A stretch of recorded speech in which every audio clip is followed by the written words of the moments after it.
Hello guys, myself Sumit. So आप लोग बहुत अच्छे होंगे एंड अपने प्रिपरेशन बहुत अच्छे से कर रहे होंगे। सो रिवीजन कैसे करना है, बहुत कम टाइम है और जो रिवीजन है ना, ये जो मैं पैटर्न बताने वाला हूँ ये बहुत ज़्यादा बेनिफिशियल है किन स्टूडेंट्स के लिए जिनकी 60, 70, 80% प्रिपरेशन है। एंड सेकेंड, जो ड्रॉपर्स हैं जिनको अभी भी कॉन्फिडेंस नहीं आ रहा है कि मेरा सिलेबस अच्छे से हुआ है या नहीं। एंड थर्ड, जो बच्चे अभी नर्चर में थे, नर्चर के बाद जो भी 12th के बाद फर्स्ट अटेम्प्ट देने वाले हैं, उनको अभी कॉन्फिडेंस नहीं है कि भैया जो मैंने अभी पढ़ा है पूरे 2 साल में, क्या मैं उससे एक अच्छे डायरेक्शन में उसका जो आउटपुट है दे पाऊंगा। अभी कॉन्फिडेंस नहीं आ रहा है कि भैया जो मैंने रिवाइज करा है वो मेरे को इतना कॉन्फिडेंस नहीं दिला रहा है कि मैं शायद अच्छा कर पाऊँ या नहीं कर पाऊँ। अभी भी आपके जो प्रिपरेशन से रिलेटेड उसमें शायद वर्ड अभी ऐड हो रहा है।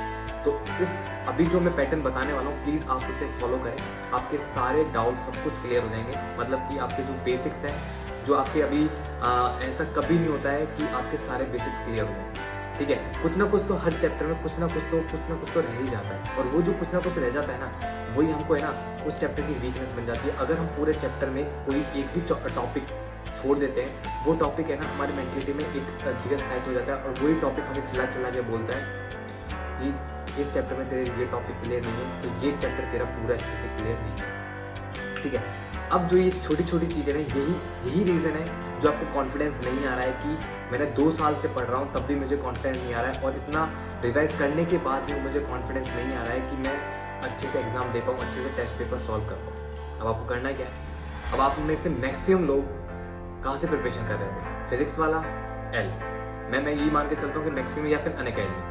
अब आप में से मैक्सिमम 95% स्टूडेंट्स क्या कर रहे होंगे? ऑनलाइन क्लासेस ले रहे होंगे। ठीक है, उसके बाद अब जो आपकी ऑनलाइन क्लासेस हैं वो रिकॉर्ड हो जाती हैं। ठीक है, आपके अकाउंट में सेव हो जाते हैं। अब आपको करना क्या है, वो जो लेक्चर्स हैं 11th एंड 12th के जितने भी लेक्चर्स हैं, आपको वो सारे लेक्चर्स काउंट करने हैं। ठीक है, आपको सारे लेक्चर काउंट करने हैं, एंड आपको काउंट करने के बाद आपको एक एवरेज निकालना है। और एवरेज किस बेसिस पे निकालना है? आपको एवरेज 1 मंथ 20 डेज के बेसिस पे आपको एवरेज निकालना है। मतलब कि जब आप पूरा एवरेज निकालोगे, टोटल लेक्चर्स का एवरेज निकालोगे, तो आपका एवरेज बैठेगा 1 मंथ 20 डेज के अंदर। अगर आप ये पूरे लेक्चर्स लेते हो तो एक दिन में आप 1 चैप्टर, 2 चैप्टर, 3 चैप्टर कंप्लीट कर पाओगे। अब आप में से मैक्सिमम स्टूडेंट्स को डाउट होगा 3 चैप्टर 2 चैप्टर कैसे?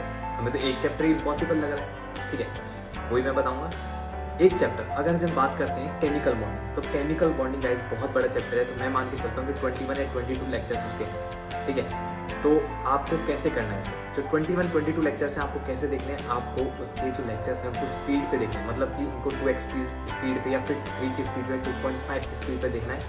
तो अगर आप ऐसे देखते हो ना, तो आपके पूरा लेक्चर्स कंप्लीट हो जाएगा और पूरे नोट्स भी रिवीजन हो जाएंगे। इतना टाइम मिलेगा आपको कि आपके नोट्स प्लस लेक्चर्स प्लस आपकी डीपीपी सॉल्व हो जाएगी। मतलब कि एक दिन में कितने बड़े बड़े लेक्चर्स आपके अच्छे से मतलब क्लियर हो जाएंगे, और जो आपके चैप्टर्स के बीच में जो डाउट वो भी आपका क्लियर हो जाएगा। जो डाउट थे, जो भी थे, सब क्लियर हो जाएंगे।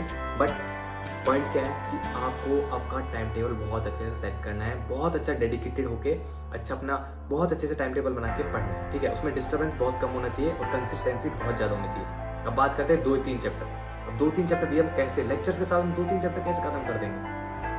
11th में एस ब्लॉक, छोटे छोटे चैप्टर्स है ना, 12th 11th में S block, P block, D block, F block, भाई बहुत छोटे छोटे लेक्चर्स हैं, मतलब चैप्टर्स हैं, और लेक्चर्स भी इनके 2-2 2 आवर्स के या 3 आवर्स के हैं। तो अगर आप ये जो चैप्टर्स है ना, अगर आप पूरे दिन में 10 से 11 घंटे पढ़ते हो, तो आपके 4 से 5 लेक्चर्स, मतलब 5 से 4 चैप्टर्स पूरे कंप्लीट हो जाएंगे with notes revision, with your DPP solving and with your lectures. तो ये अच्छे से क्लियर हो जाएंगे। ऐसे आपको आपकी 11th की 12th, मतलब 11th एंड 12th की physics, chemistry and bio with in 1 month 20 days के अंदर आपको कंप्लीट करना है, और ये आपका कंप्लीट हो जाएगा, पक्का हो जाएगा। पर पता है दिक्कत आएगी आपको, प्रॉब्लम क्या आएगी कि जो चैप्टर आपका वीक होगा ना, वो आपको कॉन्फिडेंस डाउन करेगा। जब आप लेक्चर्स लोगे ना, वो चीज़ आपके जो चैप्टर आपका वीक होगा, आपको कॉन्फिडेंस को गिराएगा, नीचे गिराएगा। बट हिम्मत दिखानी है, हिम्मत आपको दिखानी है।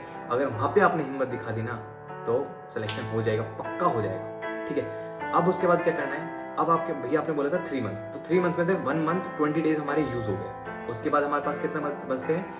10 डेज एंड 1 मंथ। अब आपके पास जो 10 डेज 1 मंथ बचता है, इसमें आपको 1 मंथ पे क्या करना है? 1 मंथ पे आपके स्टार्टिंग के जो 2 वीक्स है, उन 2 वीक्स में आपको क्या करना है? 6 दिन का एक बैच करना है, जिसमें क्या करना है? एक दिन में आपको 11th की केमिस्ट्री करनी है, एक दिन में आपको बायो करना है एंड एक दिन में आपको फिजिक्स करना है। जैसे 11th 12th ऐसे आपको 6 दिन के अंदर आपको एक ही सब्जेक्ट को देना है। 11th की जैसे कि फर्स्ट डे हमने दिया 11th की फिजिक्स, देन सेकंड डे हमने दिया 12th की फिजिक्स। ऐसे आपको 6 दिन में आपको 6 कंप्लीट करना है। उसके बाद जो आपका संडे आएगा, संडे को आपको क्या करना है, संडे को आपको उनका टेस्ट देना है, मतलब कि आपको एक टेस्ट पेपर प्रैक्टिस करना है। मैक्सिमम 2 से 3 टेस्ट आपको प्रैक्टिस करने हैं। उससे आपको पता लगेगा कि मेरी वीकनेस क्या है, ठीक है। तो वहाँ पे आपको हर चैप्टर का पता चलेगा कि मेरा इस टॉपिक में और वीकनेस है। तो आप क्या करोगे, उसी संडे में जो आपने संडे पेपर सॉल्व किया उसके बाद पेपर देने के बाद एनालाइज करना है। एनालाइज करने के बाद आपकी जो प्रॉब्लम्स थी, जो डाउट्स हैं, जो भी क्वेरीज हैं, आपको अच्छे से क्लियर कर लेना हो जाए। उसके बाद जो नेक्स्ट वीक है उसमें भी सेम पैटर्न ऐसे फॉलो करना है। तो सेम 2 वीक्स में हमारे पैटर्न चलेगा। उसके बाद जो बाकी दिन बचते हैं 2 वीक्स के बाद जो 2 वीक्स और बचते हैं, उनमें आपको क्या करना है, उनमें आपको आपका जो टाइम ड्यूरेशन है जो 6 दिन का था आपको 3 दिन में कर देना, मतलब कि हर 3 दिन बाद आपको पेपर सॉल्व करना है। तो 3 दिन में कैसे करना है, 1 डे में, एक दिन में आपको 11th एंड 12th की फिजिक्स कंप्लीट होनी चाहिए अच्छे से। और रिवाइज कैसे करना है, रिवाइज आपको कैसे करना है, आपको ओरली फॉर्मुलेस रीड करने हैं, अच्छे से देखना है एंड ओरली जो क्वेश्चन आपके नोट्स में गिवन है उनको देख लेना है कैसे कैसे सॉल्व हो रहे हैं, ठीक है। तो ऐसे आपको 3 बैच में आपके 4 पेपर आपको सॉल्व हो जाने चाहिए 2 वीक, ठीक है। थोड़ा टाइम मैनेज कर लेना। अब आपके पास बचते हैं 10 डेज। अब इन 10 डेज में क्या करना है, अब इन 10 डेज में भी आपको 3 करके बैचेस बनाने हैं। 10 डेज में आपके पास कितने दिन, अगर आप 3 बैचेस बनाते हो तो इसमें आपके 3 डेज के 3 बैचेस बनते हैं। अब इसमें आपको क्या करना है, इसमें पेपर सॉल्व नहीं करना है, इसमें आपको सिर्फ आपके नोट्स रिवाइज करने हैं, फॉर्मुलेज एंड आपके जो क्वेश्चंस है वो देख लेने हैं। क्वेश्चंस आपको देख लेने हैं कि क्वेश्चन कैसे सॉल्व हो रहा है, इसी पैटर्न में आपको रिवाइज करना है, बट पेपर सॉल्व नहीं करना। तो ऐसे आप 3 बार एग्जाम से पहले 3 बार आप और रिवाइज कर चुके होंगे। अब बचता है लास्ट 1 डे। अब ये जो 1 डे है ना, लास्ट का जो 1 दिन बचा है, ये आपके लिए बहुत इंपॉर्टेंट है, बहुत ज़्यादा इंपॉर्टेंट है। इसमें क्या करना है, आपको आपके जो फिजिक्स एंड केमिस्ट्री के जो फिजिकल केमिस्ट्री एंड जो फिजिक्स में जो फॉर्मुलेज है, only formulas and important question सारे जो आपने मार्क करके रखे हुए हैं, मतलब इन द ड्यूरेशन 1 मंथ की जो 2 मंथ की हमने जो पढ़ाई करी है, जो इंपॉर्टेंट पेपर सॉल्व करे हैं, उनमें से मार्क करके रख लेना है, ठीक है। उसके बाद जो 1 डे लास्ट में, उसमें सबसे पहले आपको अपने सारे फॉर्मुलेज रिवाइज करने हैं, कुछ नहीं पढ़ना, ओनली फॉर्मुलेज रिवाइज करने हैं। देन उसके बाद जो इंपॉर्टेंट क्वेश्चंस आपने मार्क किए थे वो देख लेना, ठीक है। एंड बायो में क्या करना है, बायो में सिर्फ एनसीईआरटी रिवाइज करनी है। एनसीईआरटी में क्या रिवाइज करना है, एनसीईआरटी में आपको जो बोल्ड लेटर में गिवन होते हैं वर्ड्स, जो हर चैप्टर के बीच में छोटे छोटे पैराग्राफ्स में जो बोल्ड लेटर्स गिवन होते हैं वो आपको देख लेने, ओनली बस देखना है। अगर कोई बोल्ड लेटर आपको समझ में नहीं आता है तो थोड़ा आया दाया बाया देख लेना कि क्या लिख रहा है, ठीक है। ऐसे अगर आप करोगे ना तो 1 डे के अंदर आपकी 11th 12th पूरी रिवाइज हो जाएगी with physics chemistry and bio, ऐसे रिवाइज हो जाएगी, ओके। अब जब नेक्स्ट डे आता है, नेक्स्ट डे आपका एग्जाम है, उस दिन आपको कुछ नहीं पढ़ना है, कुछ भी नहीं पढ़ना है, ठीक है, कुछ भी नहीं पढ़ना है। आराम से रिलैक्स होकर, बुक बिल्कुल नहीं खोलनी है, आराम से रिलैक्स होना है और एग्जाम हॉल में से जाने से पहले अच्छे से पानी पीना है, एक लंबी सांस लेनी है और आराम से बैठ जाना है, ठीक है। कुछ नहीं सोचना है कि मेरे से ज़्यादा कौन कर किया है, किसी का नंबर मेरे से पहले ज़्यादा कितने आ रहे थे, क्या आ रहे थे, कुछ नहीं, बिल्कुल ब्लैंक जाना है, किसी को नहीं देखना है, सीधा अपना एग्जाम देना है, पेपर जैसे मिलता है सॉल्व करने स्टार्ट कर देना है। अब उसमें आपको ध्यान क्या रखना है, सबसे पहले बायो सॉल्व करना है और आपको ट्राई करना है कि आप 30 या 45 मिनट्स या 40 मिनट्स में आप, या 35 मिनट्स में, मैक्सिमम 35 मिनट्स में आपकी पूरी बायो कंप्लीट हो जानी चाहिए। देन उसके बाद आपको केमिस्ट्री उठाना है। केमिस्ट्री में क्या करना है, केमिस्ट्री में आपको सबसे पहले वो क्वेश्चन अटेम्प्ट करने हैं जो आपको आते हैं। अगर कोई क्वेश्चन आपको नहीं आता है तो प्लीज स्किप कर देना, उसको हम सेकंड राउंड में देख लेंगे। ऐसे ही आपको फिजिक्स पढ़ना है, जो क्वेश्चन आपको आते हैं सबसे पहले उन्हें अटेम्प्ट करना है, अगर जो नहीं आता उसे स्किप करना है, ठीक है। सेकंड राउंड लगाते हो तो उसमें ट्राई करना कि क्वेश्चन हो जाए, अगर नहीं होता है तो मैक्सिमम क्वेश्चन हो जाते हैं सॉल्व, अगर नहीं होता है तो आप छोड़ देना, नेगेटिव मार्किंग मत करना। अगर आप ऐसे इस वे में आप पूरा अपना रिवाइज करते हो ना, तो मैं दावे के साथ कहता हूँ कि आपका सिलेक्शन पक्का होगा, पक्का। पर पता है क्या, ये जो पैटर्न मैंने बताया ना बहुत टफ है। अगर आप इस पैटर्न का 70, 60, 80% भी कर लेते हो ना, अगर आप 70% भी कर लेते हो ना, तो भी आपकी सिलेक्शन पक्का है, आपका सिलेक्शन 101% पक्का है, पक्का हो जाएगा। इतना थोड़ा है, हेक्टिक है शेड्यूल, बट सिलेक्शन श्योर है।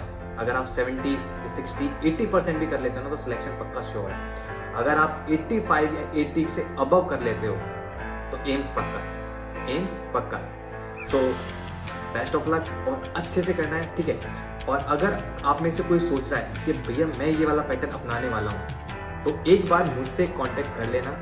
जो स्टूडेंट्स मेरे साथ टेलीग्राम पे कनेक्ट हो चुके हैं, अगर उनमें से कोई सोच रहा है कि मैं ये करने वाला हूँ, तो एक बार मुझसे कांटेक्ट कर लेना। मैं उसका स्लीपिंग साइकिल का पूरा शेड्यूल सेट कर दूंगा, बना दूंगा, ओके। अगर आपको कोई है जिन्होंने ज्वाइन नहीं किया है टेलीग्राम, अब उनको लगता है कि भैया मैं भी ये पैटर्न अपनाने वाला हूँ, तो आप मुझे कांटेक्ट कर लेना टेलीग्राम के थ्रू। मैं आपका शेड्यूल, मैं आपका लेक्चर काउंट, एवरेज डे का मैं पूरा फिक्स मैं खुद कर दूंगा, ठीक है। बट कंडीशन ये है कि आपको करना है।